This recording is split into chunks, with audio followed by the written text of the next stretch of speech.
Kannur തളാപ്പിലെ ambulance parking തർക്കത്തിൽ ആശുപത്രികളുടെ യോഗം വിളിക്കാൻ ഒരുങ്ങി കോർപ്പറേഷൻ. റോഡരികിലെ ആംബുലൻസ് പാർക്കിംഗ് ഒഴിവാക്കണമെന്ന നിലപാടിൽ ഉറച്ചു നിൽക്കുകയാണ് കോർപ്പറേഷൻ. പാർക്കിംഗ് നിരോധിക്കാനുള്ള നീക്കത്തിനെതിരെ ആംബുലൻസ് ഡ്രൈവർമാർ കളക്ടർക്ക് പരാതിയും നൽകി. കണ്ണൂർ തളാപ്പിലെ ആംബുലൻസ് പാർക്കിംഗ് ഒഴിവാക്കണമെന്ന നിർദ്ദേശത്തിൽ ഉറച്ചു നിൽക്കുകയാണ് കോർപ്പറേഷൻ. അവിടെ ഗതാഗത കുരുക്കുണ്ടാക്കുന്നതിൽ പ്രധാന പങ്ക് റോഡരികിലെ വാഹന പാർക്കിംഗ് ആണെന്നാണ് കൗൺസിൽ യോഗത്തിൽ ഉൾപ്പെടെ മേയർ തന്നെ വ്യക്തമാക്കിയത്. തുടർന്ന് ട്രാഫിക് റെഗുലേറ്ററി കമ്മിറ്റി യോഗത്തിൽ ആംബുലൻസ് പാർക്കിംഗ് ഒഴിവാക്കാൻ തീരുമാനിക്കുകയും ചെയ്തിരുന്നു. ഇതിനെതിരെ ശക്തമായ പ്രതിഷേധമാണ് ആംബുലൻസ് ഡ്രൈവർമാർ ഉയർത്തുന്നത്. 50 വർഷമായി തുടരുന്നതാണ് തളാപ്പിലെ ആംബുലൻസ് പാർക്കിംഗ്.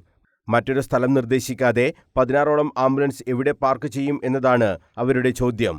പ്രതിഷേധം കനത്തതോടെ ആശുപത്രി അധികൃതരുമായി ചർച്ചയ്ക്ക് ഒരുങ്ങുകയാണ് കോർപ്പറേഷൻ. ആംബുലൻസുകൾക്ക് ഓരോ ആശുപത്രി പരിസരത്തും പാർക്കിംഗ് അനുവദിക്കാൻ പറ്റുമോ എന്നതാണ് കോർപ്പറേഷൻ ആരായുന്നത്. സ്വകാര്യ ആശുപത്രികൾക്കെല്ലാം സ്വന്തമായി ആംബുലൻസുകളുണ്ട്. ഇതിനു പുറമെ 2-3 ആംബുലൻസുകൾക്ക് കൂടി അവരുടെ സ്ഥലങ്ങളിൽ പാർക്കിംഗ് അനുവദിച്ചാൽ പ്രതിസന്ധി പരിഹരിക്കാനാകും.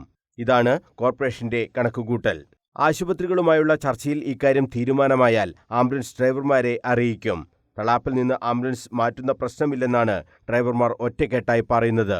ട്രാഫിക് റെഗുലേറ്ററി കമ്മിറ്റി തീരുമാനത്തിന് എതിരെ ആംബുലൻസ് ഡ്രൈവർമാർ കളക്ടറെ കണ്ട് പരാതിയും നൽകി. കോർപ്പറേഷനുമായി സംസാരിക്കാമെന്ന ഉറപ്പ് കളക്ടർ ആംബുലൻസ് ഡ്രൈവർമാർക്ക് നൽകിയിട്ടുണ്ട്. ട്രാഫിക് റെഗുലേറ്ററി കമ്മിറ്റി തീരുമാനം നടപ്പാക്കാൻ പോലീസ് കർശന നടപടി ഇതുവരെ ആരംഭിച്ചിട്ടില്ല. കഴിഞ്ഞ ദിവസം പോലീസ് സ്റ്റാൻഡിൽ എത്തി പാർക്കിംഗ് ഒഴിവാക്കണമെന്ന് പറഞ്ഞിരുന്നു. അതിനുശേഷം മറ്റു നടപടികളൊന്നും ഉണ്ടായിട്ടില്ല. News bureau, Kannur.